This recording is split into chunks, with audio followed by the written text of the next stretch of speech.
Well, guys, everybody welcome. This is the Healing Art of Being You podcast. Today we are here with our dear friend Thalia Wynne, and she is going to share her incredible story with us of trials, tribulations, struggle, and the power that has carried her through it all. So we are super excited to have her, and let's take it away. Yeah, I am so excited to be here. Like I was telling them before we started recording, I was like, I feel like we're just going on a date. Yes. And I love that. Yes. We do have good dinner dates, though. Yes. We do have good dinner dates. Mm-hmm. So, Thalia, without further ado, do you mind just sharing a little bit about, people don't know, obviously, that you're a PT by trade, that you now have your own practice, your own business, where you're moving more into the coaching world for like wellness overall. But just kind of like your journey of like how you kind of got into the world of PT and then how you got kind of past that into kind of a further step that you took, and just kind of what steps you took along the way to make the transformations that you needed to make in order to be the person that you are today. Yes, my story. This is a really kind of like what you were saying, Chelsea. It's turning trauma and pain into purpose and love, and just getting to embrace like your authenticity, who you truly are, which is perfect for this podcast because this is the healing art of being you. And I feel like my journey is definitely one of the more that I stepped into my own self and discovered who I was, the more I was able to regulate emotions and step into what I actually wanted to do for my career. So, and it is all kind of highlighted with what I've coined as my spiritual awakening, which is fun. So we'll get to that. Yes. So it starts out like, I grew up in a home where it was like on the outside, it's like I grew up with all the things I need to be alive, right? Like food, water, school, all those things. And on the inside, though, like lots of turmoil. I was a very angry kid. I felt like I was parentified at a very young age. And I took all of that anger and put it out into sports. So once I started playing sports, I was just angry on the court and super competitive, was really good at it. And that's what carried me through school. And then I got to college and didn't have sports anymore. And then I was terrified of the freshman 15 is what, Oh, so yeah.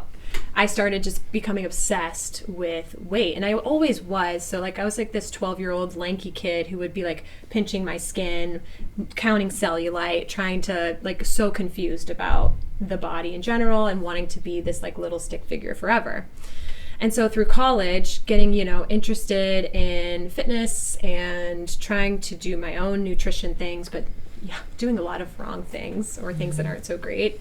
And then the PT side of things, honestly, it was as simple and not.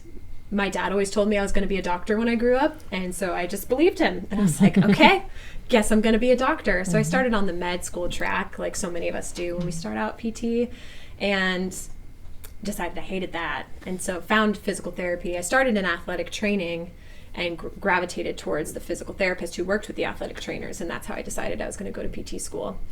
But PT school was also super tumultuous in that it's just a stressful time, like Allison, and from going to nursing school, and everything that I was struggling with came up to like a head, which also correlates with our Saturn return, and so it was I had a choice of like deal with it or not.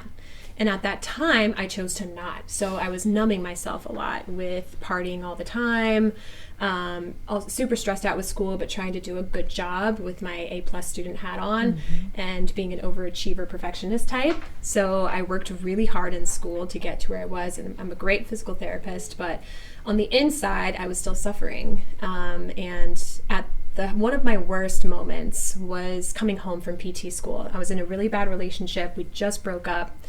And he was actually supposed to help me move, which he didn't. So here I am with like a house full of stuff that I have to fit in my Jeep. And I'm like, I can only bring home with me what fits in my Jeep. And so I'm like throwing away valuable stuff in the garbage, like a whole printer that still worked. Can't take my TV with me. So I gave my TV to my ex-boyfriend and we just broke up. I'm like, you can still have this because I can't fit it in my car.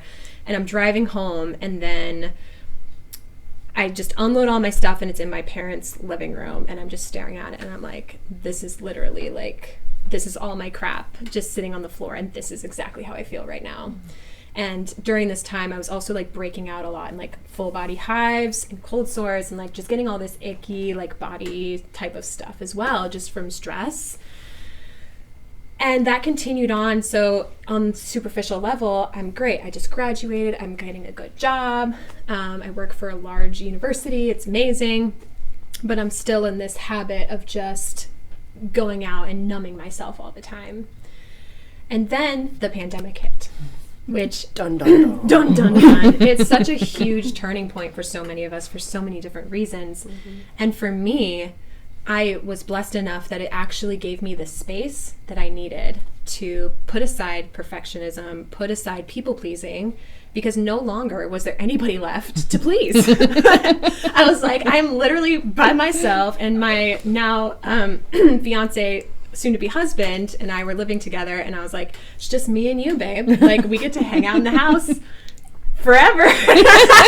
Just the two of us. Just the two of us, and both of our primary love language is quality time. So like that is the best case scenario. And so during this time, I'm like lighting up where I'm like working a little bit, but then like going to take a walk, working a little bit, doing some yoga, working a little bit, then like stopping work at 3 p.m. and just going out and enjoying the rest of the day.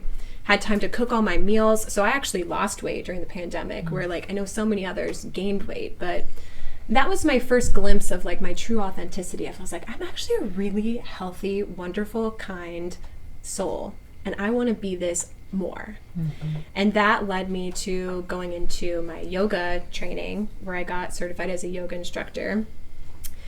And after I did that, I went on a yoga retreat. And this is where I actually had my first Reiki experience as well. So I was on the retreat, and I got a Thai massage and Reiki done on me. And then I just felt like this pull to go to the beach afterwards. And we were in Costa Rica. It was a beautiful day. And I was supposed to go do a yoga class. And instead I was like, okay, I know I just feel this pull to go to the beach right now. And so walked down to the beach, sat there, drew a circle around myself for God knows why. I had no idea. And this is before I was starting to get into all the energy work, right? So drew a circle around myself because it felt right, and sat in my circle and just started meditating.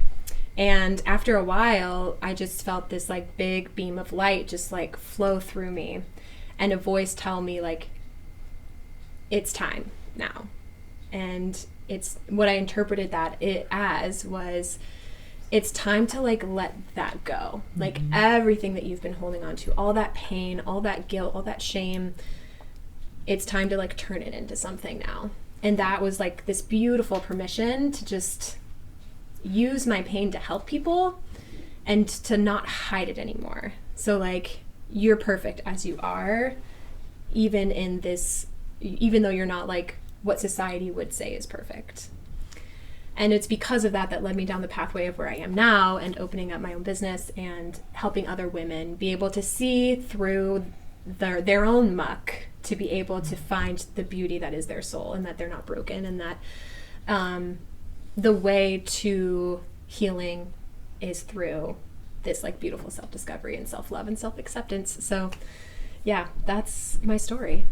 Thank you so much for sharing that. That was, for those of you who don't know Thalia personally, there is just this such calming peace about you. Like, for you to say like, I used to be a very angry person is shocking to me, because I met you after this point, when like, in like the first time I met you, I was like, she just exudes peace. Like, I don't like know how you do it. You just like exude like peace and love. And so it's just so interesting to hear that somebody who came from such an angry past is feeling so at peace and is able to share that with other people. Because I think that's what a lot of people are looking for. It's like, I think when people take a deep dive into their heart and their soul, they don't need millions of dollars. They don't need the big houses. They want to feel at peace. And they want to have love within their relationships and the people around them.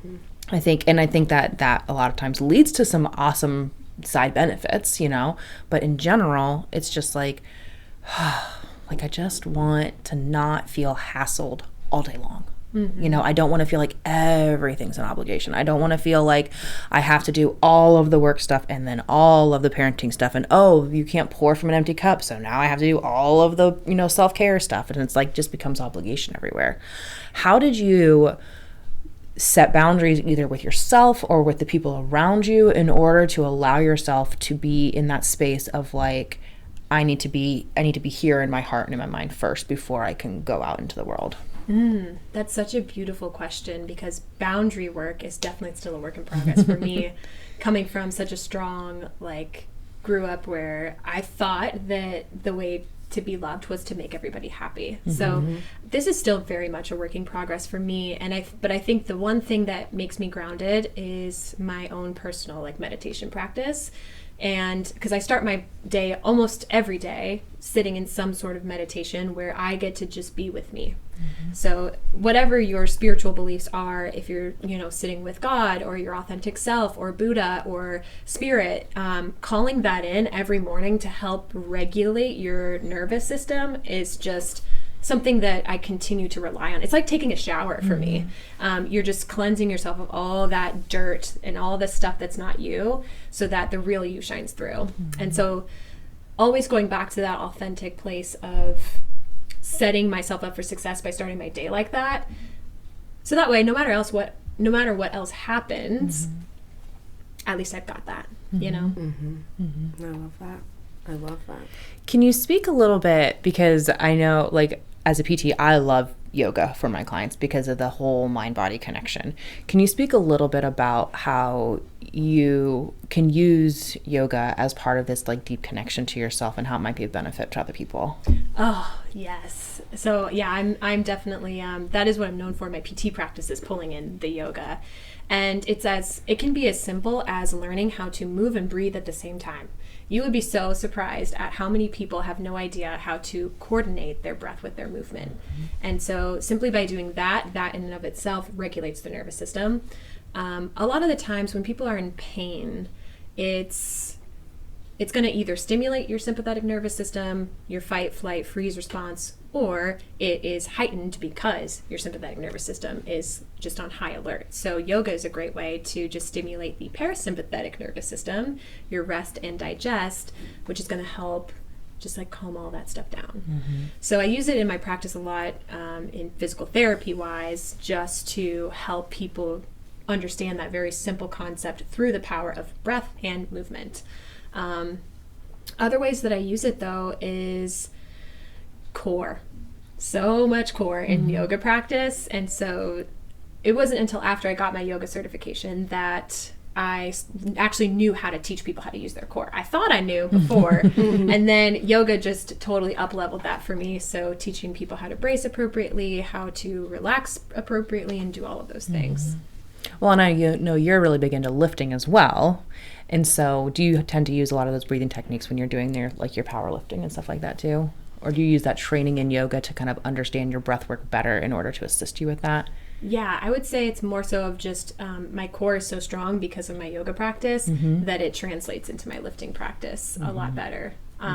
So whereas like a lot of your traditional like power lifters, Olympic weightlifters, they're going to have like this big distended stomach. In yoga, they teach us how to like pull everything in to the center. And so I find that I don't need to wear a belt when I lift versus like a lot of people will train with belts to help them learn and give them contact for bracing. But yeah, it is interesting because those two worlds are a little conflicting in the way that they teach bracing your core. So like one is like push out and then one is like hold. So I would say it's not as there's not that much crossover in terms of the technique itself, but because my body is more bulletproof, because of my yoga practice, it makes my lifting easier. I love that statement that your body's more bulletproof from yoga, because I guarantee you that the statement of bulletproof and yoga has not been put together. Not been put together. No, it's that's not what people think anywhere. when they think yoga. Exactly. So how crazy is that? So that has really been something for you that you've been able to, it sounds like, take what you've learned in the different areas and apply them together to create your own practice within your body and then teach others, right? Yeah. And that's like makes me think of when people ask like how to do yoga, or like what's the right way to do it, or the wrong way to do it, what type of practice should I do. There's a lot of questions people have about getting into a yoga practice, and honestly there is no wrong way to do it. So just like any other movement practice, the point is to move, and then yoga is more of a spiritual practice anyway, so it's like sometimes you don't even have to move. Sometimes it's just learning the philosophy, and that's enough. So it can be applied to literally anybody, and I think that is like that's a huge gift when you find a practice that can be applied to literally anyone. Oh yeah. Well, what I think is so cool about that is like if you think about the general vibe of yoga and the general vibe of powerlifting, they're extremes, you know? And it's really interesting to see that, like, yeah, I start my day with meditation, I'm getting grounded, I'm getting into myself, I'm kind of clearing out all the gunk, right? So we're feeding your mind, right? Then we kind of get into the yoga practice where it's like I'm making my body stronger because I'm having an increased awareness of what I'm actually doing within my body. I'm not just throwing my limbs around, I'm focusing on what I'm doing, and I'm using the breath to integrate into this movement, which has helped bringing in my nervous system. And that's more of the, you know, kind of more feminine side of things, that's just more in touch with yourself. But then we're still bringing in the very impressive level of strength. Like people go out and look at her Instagram, this girl lifts heavy, you know, like you're bringing in this really powerful strength that would historically be seen as masculine. And I would say yoga could, I think, historically be seen as a more feminine movement, but it's not really, because there's lots of masculine components to it, and people who are more feminine need to be very strong as well. But it's a really great, beautiful balance that you have of this like flexibility of mind, flexibility of connection with your nervous system, and just pure strength that is stronger because you have these connections. And I think that it's just like a really, really cool mix of like how we don't really want to pigeonhole ourselves into one specific type of movement, because it's not how we move within our day, you know? And just saying how there's no wrong way to have a yoga practice, that there's no wrong way to move our bodies, there's no wrong way. We just need to be in touch, and we need to move, and we need to do, and we need to be aware of how we're doing that. Yeah, you said that so well, better than I can. But you're so right, and that's where, like, when people are having a hard time understanding, like, where to get started in their own wellness journey, it's really simple. Find something that you like to do. Find something that makes you feel good. And that's what drew me to yoga, is because of all the turmoil that was going on in my mind, that by the end of my yoga practice, all of that was gone. And with lifting, it was more of just like I appreciated the results of like when I lift really heavy, I feel really strong. I can go up 1,000,000 stairs and not feel winded, which feels freaking awesome.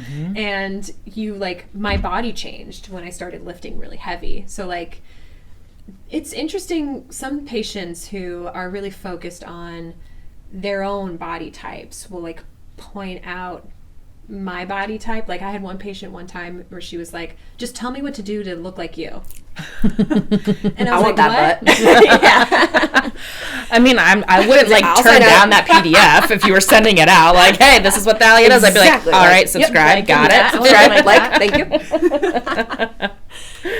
Which is fun to joke around with, but that is part of what I am really passionate about helping women understand, is like, just like there's no wrong way to move, there's no wrong way to look. But people, especially women, have this deep-seated thought of like, I will only be happy when I look a certain way.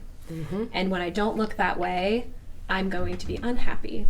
And the fitness industry has created $1 billion industry off of this simple struggle that women specifically have.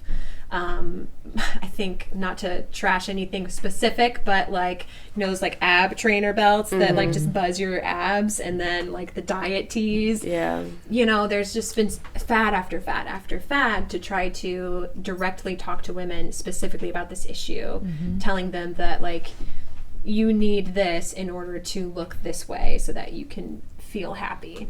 And unfortunately, that's just so backwards. And so that's part of the work that I do now, is so like when that person is in front of me and is like, tell me how to look like you, I'm like, how about we talk more about like what is your ideal body type? Because it's also totally okay to care about what your body looks like. Because that's the other half of what I see is, okay, well, now I'm feeling really guilty because I care about what I look like. And I've definitely been there where I'm like, I step on the scale and I'm like, oh, dang, 158 today.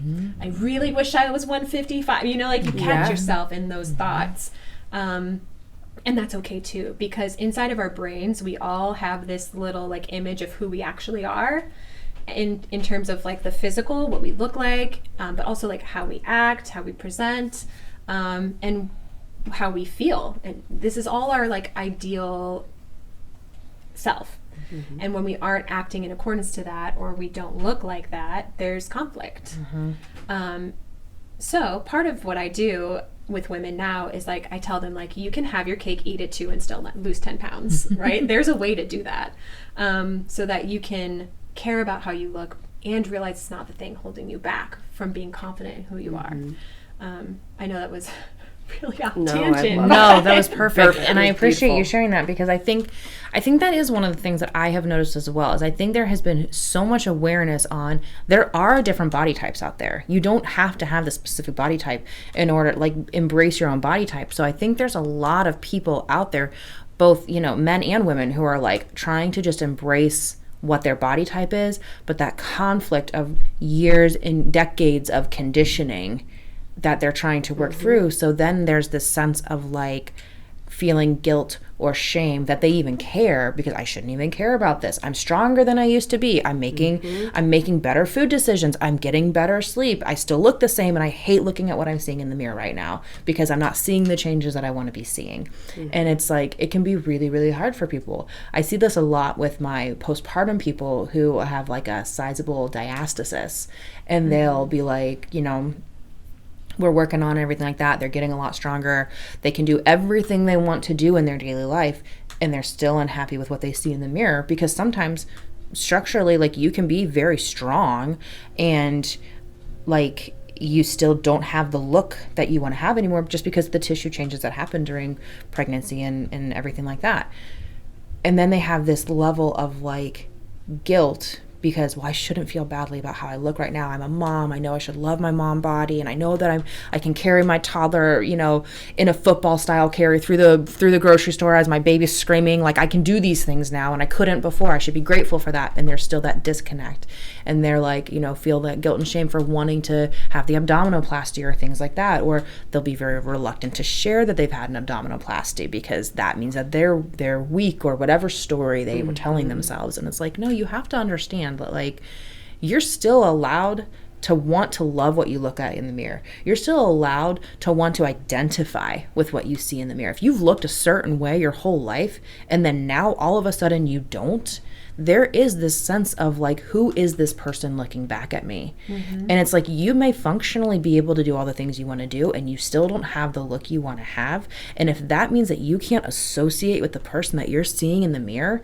and you've worked through it from a psychological standpoint, you know, there's no bigger psychological issues that need to be handled here, then like, there's no shame in like wanting to have help with that. Like, doesn't make you a weak person. It doesn't make you a bad person. It doesn't make you a vain person. It's that I want to be able to recognize the person I see in the mirror, you know? So I appreciate you kind of touching on that conflict, because it is something that's not really addressed very much. It's just, no, we should totally accept absolutely everything about us. Well, sometimes it's okay to not. Yeah, that's been like any extreme, right? Is, you know, I think people make out movements and things to be extreme when most of the time the truth is in the middle. But I think specifically about like the body confidence movement, which gets misunderstood a lot, because people think that exact thought of like, oh, body confidence means that I have to accept the size that I am and feel defeated by it, meaning like, well, I shouldn't even try anymore. I should just be happy as I am. And the truth is, yes, feel happy as you are, and you can still work towards a different body type if that's important to you. You also get to choose if you want to care or not. But the truth is that the body is just a reflection of what's happening on the inside. And when we start to look at these issues from the inside out, the outside just addresses itself eventually. It's just that most of the fitness industry as it stands is addressing these issues on that superficial level of like, let's give them the diet and the exercise and the things, but calories in and calories out, it's not that simple when it comes to weight loss. Calories can do lots of different things in lots of different bodies, and the power of the mind it trumps all of that. So one of my favorite analogies to try to walk people through, whether I'm talking about pain or weight loss or literally anything, is I'm like, your body is just a meat suit.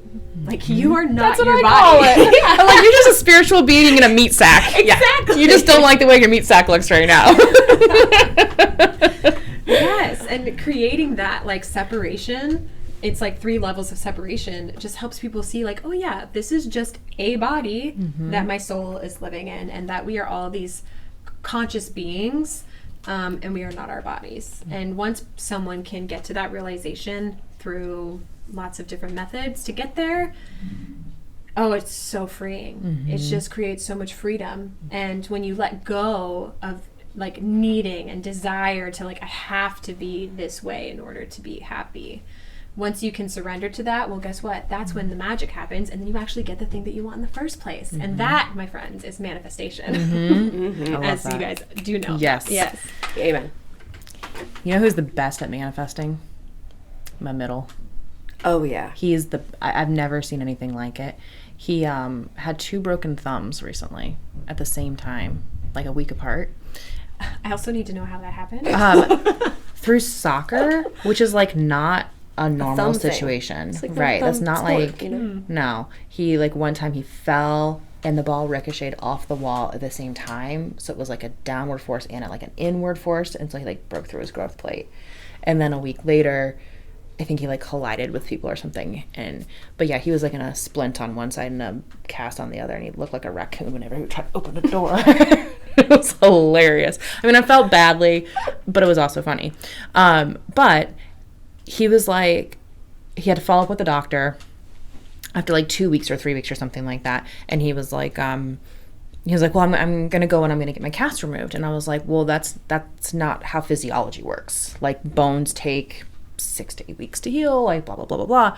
And he was like, nah, they're going to take them off. And I go, Lucas, I just need you to understand. That's not going to happen. They're not going to take these off because that's not how bones heal. Like, that's just based in science. This little stinker goes in and the doctor's like, yeah, they look great. I was like, he just manifested faster bone growth. Like, what? I'm like, Doc, here's the thing. You got to keep the cast on him because I told him he wasn't going to. Like, I can't be wrong here. Like, no. But yeah, so he had him off and I was like, are you kidding me? Oh my gosh.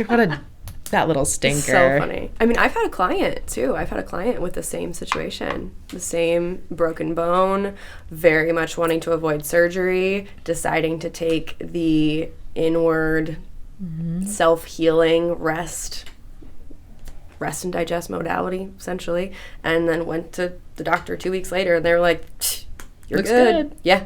Crazy. Yeah, what science will say like miraculous healing, which it is a miracle, but absolutely. People think that miracle means like woo-woo, not proven, not scientific, not whatever. And I'm like, no, the mystical is just as scientific as the rest of it. We just haven't explained it yet, or the science is being done, just nobody talks about it.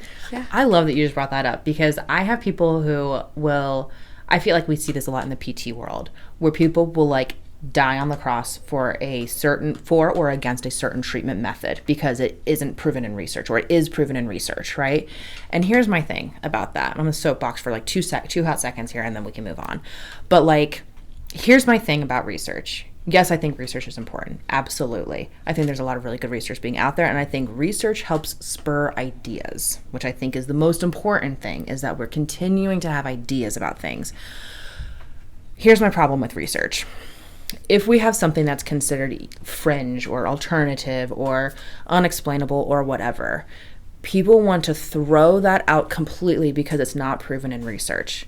And all I want to say is like, listen, folks, it's not proven in research because our puny little human brains can't figure out a way to measure this in a way that makes sense to us and to measure what's actually happening. That doesn't mean the thing doesn't exist. That means that the human technology hasn't caught up yet to explaining why the thing exists. There are so many things that we know in PT work and they're not proven in research. We there's research that supports it. There's research that's against it. There's people that will just battle about whether or not cupping is helpful, dry needling is helpful, traction is helpful, manual therapy is helpful, all of these different things, right? People will debate this until the end of time, and that's fine. But if you work clinically and you do these things and people get better, how can we say that it doesn't work? It might not work for the mechanism that the study was testing, but that doesn't mean that the entire intervention doesn't exist. So when you're talking about kind of the manifestation side of things, we can't test that yet, at least not to my knowledge. Maybe there's researchers out there who can, but just because we don't have the human developed scientific ability to test something does not mean it doesn't exist. Sorry. I'm with you. No, there's my soapbox. I love that soapbox. I think it's so accurate because it's true. It's this sense of, when we talk about miraculous healing, we often give human beings the credit for creating us. And I don't know about you, but I haven't met the human being who created the rest of us. So I find comfort in the idea and the knowledge that there is a greater power out there that knows all the things and that has the blueprint that created us. And so miraculous healing doesn't come from a person. It doesn't come from a human being. It comes from the power above.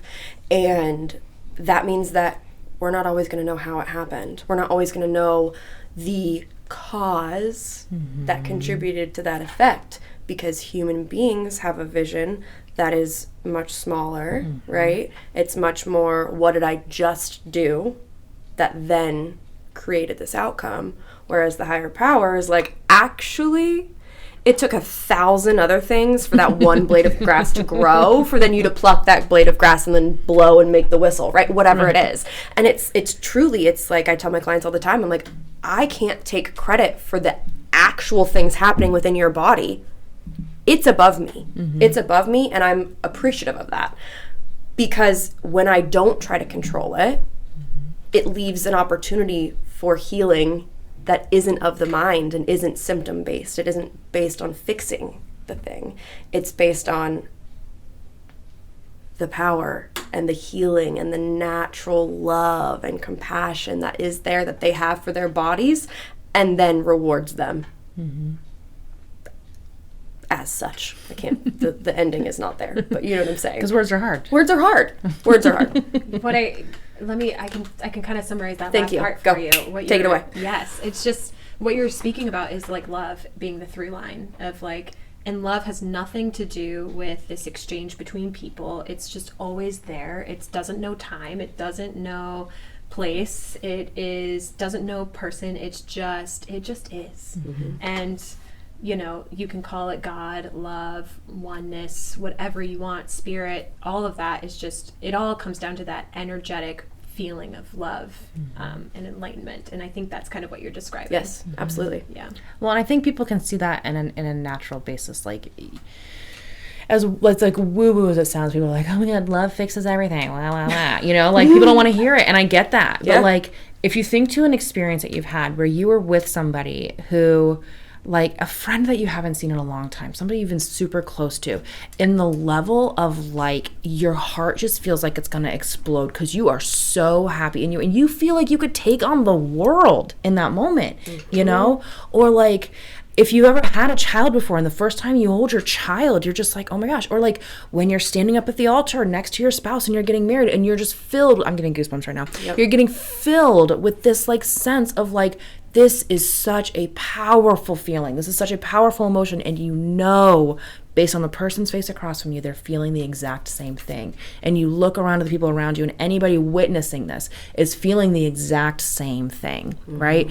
That's that vibration of love. So it's like, yeah, it does sound crazy, but it can start from within and it permeates, and we can utilize it from what's permeating. We can pull it into us from other people and share it. And it's not a limited resource. It is a limitless resource that all of us can have from within us if we continue to start working on, you know, the meditative state, the clearing the junk out, making more space for love, being more easily able to see it, taking care of our bodies so that we're not dealing with the chronic pain, which is taking up all that mental space that we can't even function in our lives, you know? Like, it is very much a limitless resource that all of us can utase to just elevate everything. So, yeah. Allison, you're glowing right now. It's the love, guys. It's the love. It's the love. So, what you were talking about, and like love being the through line, and how people think it's so mystical, and like how that stuff's not really being studied. I just want to point the audience to the fact that some of this research is being done. So for all of the science nerds out there who want to dive into some of this research, like I wanted to, there's a really great person called Dr. Joe Dispenza, if you've ever heard of him, and he does a lot of research with manifestation work and these miraculous healings of like literally takes people's cells and is like doing brain scans during his retreats where people are going through these massive changes and can see cancer heal within 24 hours, can see all of these crazy things that you never would have thought happened. So if anybody is interested in that, I would point them to go look into his research. And then the other person I want to mention is Dr. David Hawkins, who has passed away now, but wrote these really great book series that I'm currently working through now.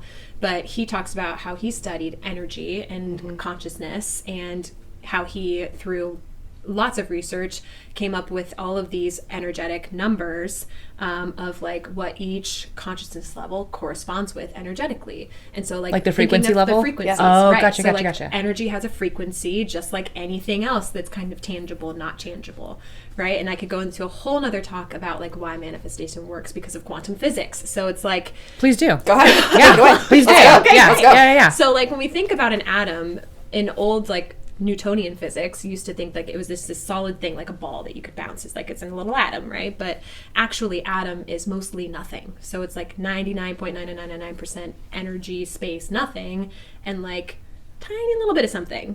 And there's this thing called the observer effect, where through a person physically looking somewhere, the atom's physical particle will appear.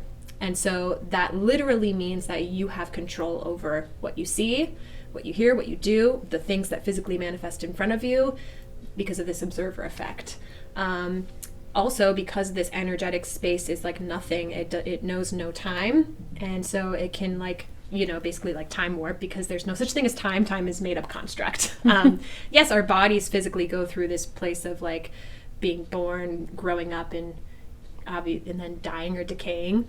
But that is not like the world, right? That's just the human experience. So like what you were talking about earlier, Chelsea, about like we're so limited in this human experience and it keeps us small and our perspective. Well, atoms in general are not like that. So that is why manifestation works, is because you can call in something that hasn't happened yet in your physical time and space. But because you're pulling in that energy, you're laying yourself underneath it to receive it.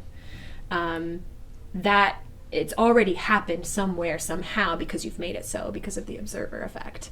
So that's kind of like, so it's kind of like when you're like, if you like kind of have this idea that you're like, you know what, I really want to get a new car. I think I like would love to have like a I don't know, a black Jeep, generic, right? But then all of a sudden you start seeing black Jeeps like everywhere, and it's like, oh my gosh, everybody's got a black Jeep right now, when really you just like hadn't ever thought about it before, so you never really noticed it before, and now you're starting to see more of that, and then you're starting to like bring that into your world more, right? Exactly. Yeah. Gotcha. That is the classic example of like manifestation and why it works. It's just people get confused because we have all of this conditioning around what we're supposed to have and not have, and we manifest from our subconscious. So that is why too, like, you can't just say like, I want $1 million, and then $1 million manifests in front of you. It's because, well, you don't actually believe that that's possible. Right. So you have to see to believe. Right. Your subconscious has to feel safe enough to call it in.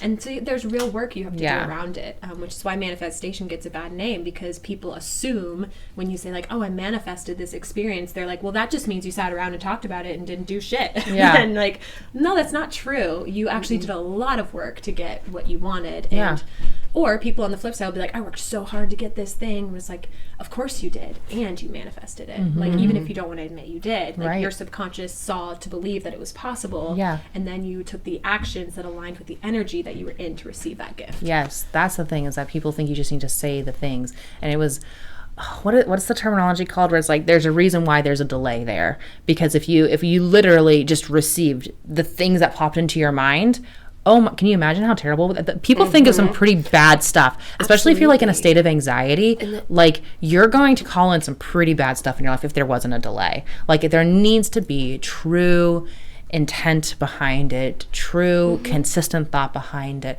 thought about the actions. And then it's like you start kind of seeing things. Like, if you wanted to, let's say you wanted to, I don't know, make $1 million in a year, right? And that's like what you want to do, right?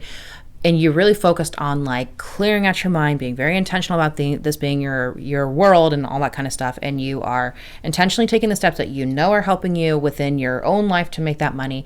You're going to start seeing new ideas of revenue generating streams. Business opportunities are going to present themselves to you that you would not have seen historically because you would not have been open to them. The opportunity may present itself, but you would be still stuck in well, no, I have my 9-to-5 job and I don't have time for that, right? Well, now if we change that construct of like, I want to make $1 million this year, right? Now you're starting to see things in a different light. Now you're starting to call in those opportunities. Now you're able to do something with it. Where if you're like, I'm going to make $1 million, and I do nothing with it, well, now like nothing's going to happen. You know, That's just wishful thinking versus manifesting, which is a very different situation.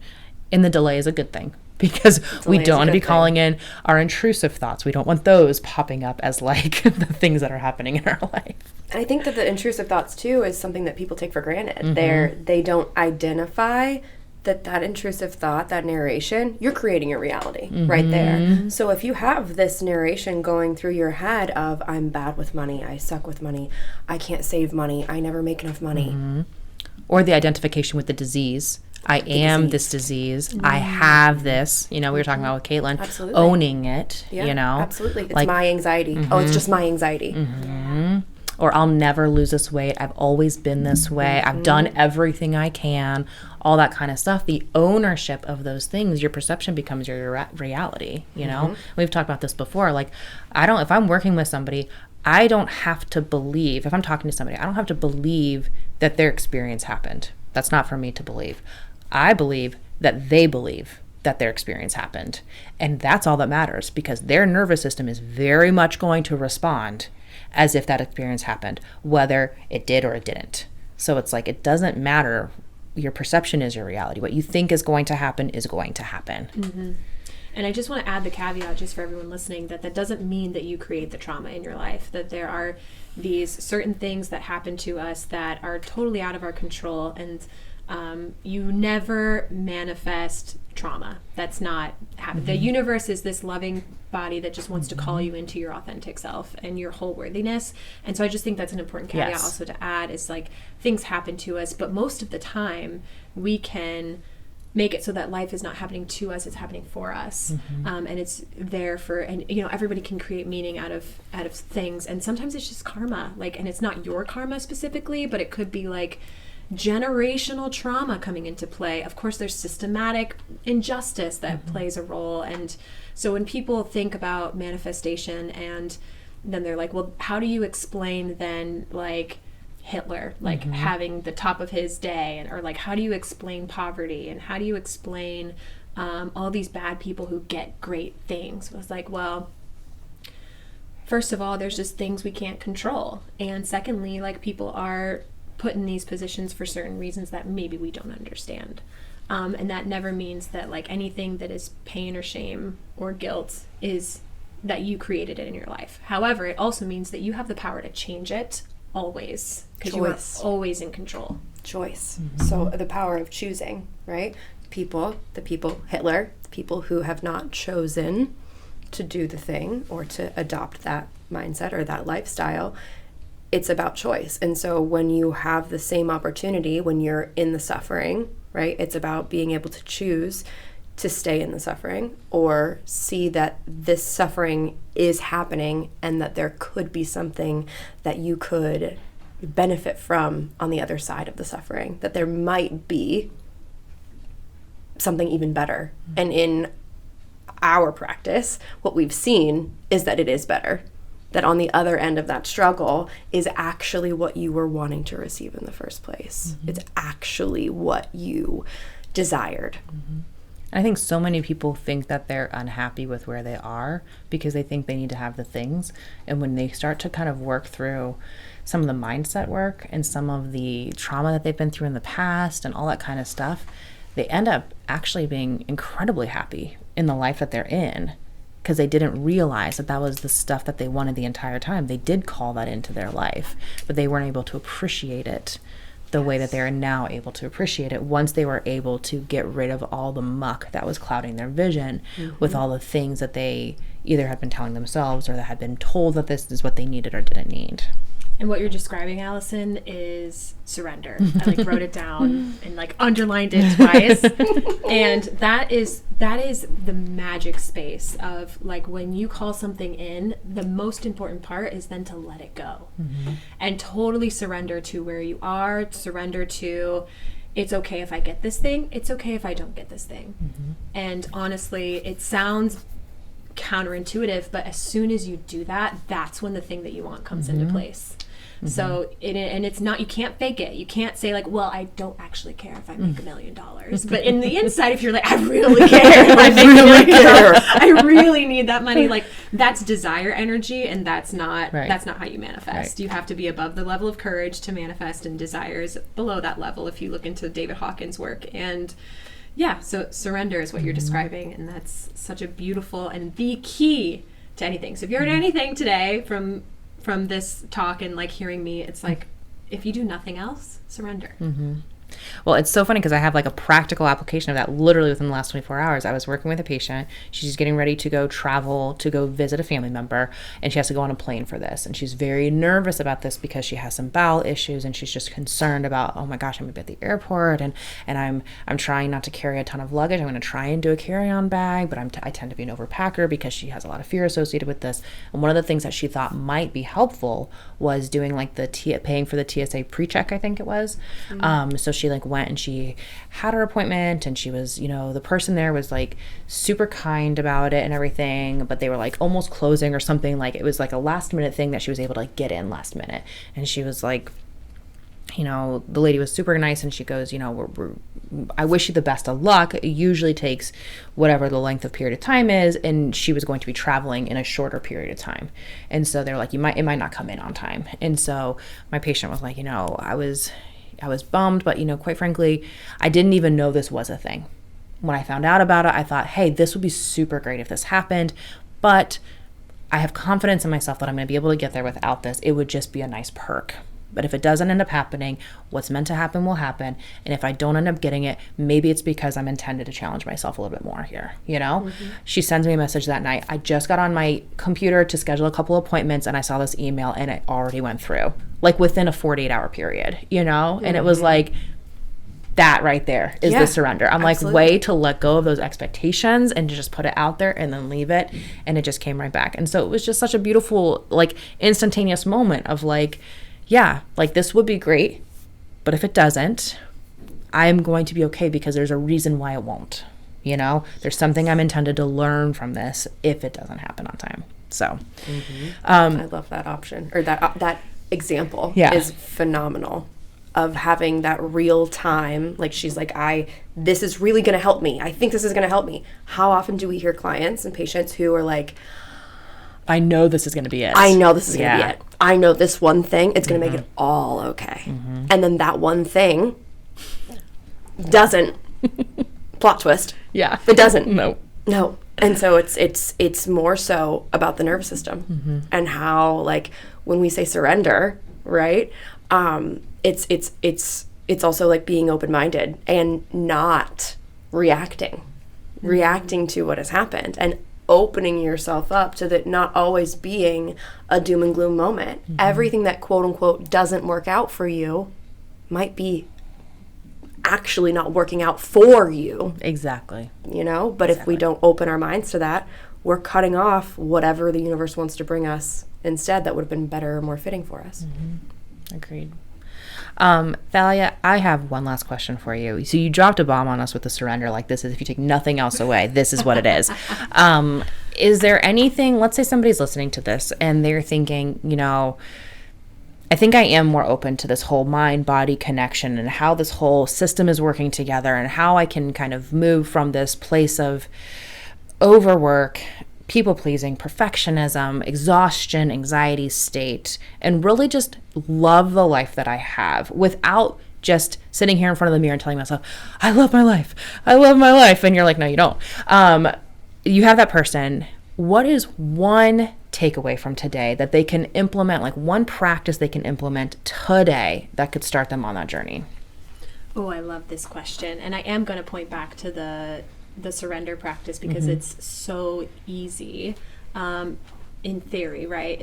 It's practice like anything else, but this is something too that I'll credit to my business coach too, who helped teach this concept to me, but also for all my reading nerds out there who want to read Letting Go by David Hawkins, this is the letting go process that I've worked into my own life, and I teach it to clients all the time. But essentially, you just pick any number of time. You can pick 2 minutes if you want to, and sit wherever you are and just feel whatever it is. So it can be, and you don't have to label it or name it or be like, oh, I'm feeling this because, and then give all the little shoulds and coulds and whys of why I'm feeling the way I feel. That nope, just let those go. Every time they pop up, just be like, cancel. It's they're just entering. Think about thoughts that come into your brain when you're in the middle of this process of what you're feeling as just data that's being inputted, and you get to choose accept or delete. It's that simple. So something comes through, you're like, yeah, accept that one.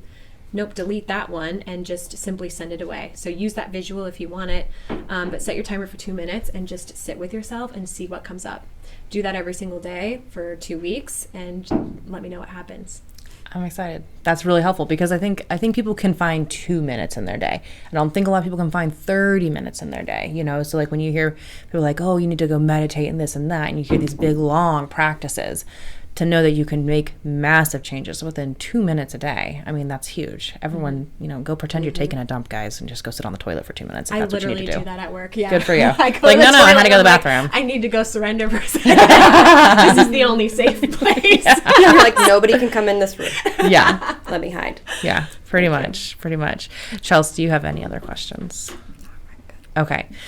Thalia, thank you so much for all of your time today.